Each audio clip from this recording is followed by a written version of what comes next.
I'm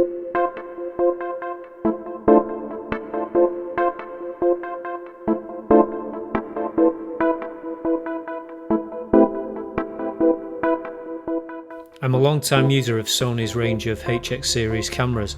The first one I had was the HX9, then 3 years ago I moved on to the HX20V. I've been really happy with this camera, but more recently I thought I'd upgrade and tried out the HX60V.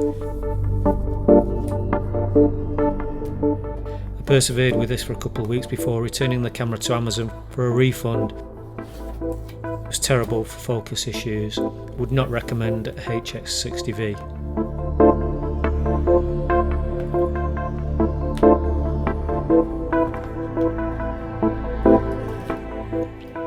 On first impressions, this HX90V seems really good. The build quality is much better than the 60V.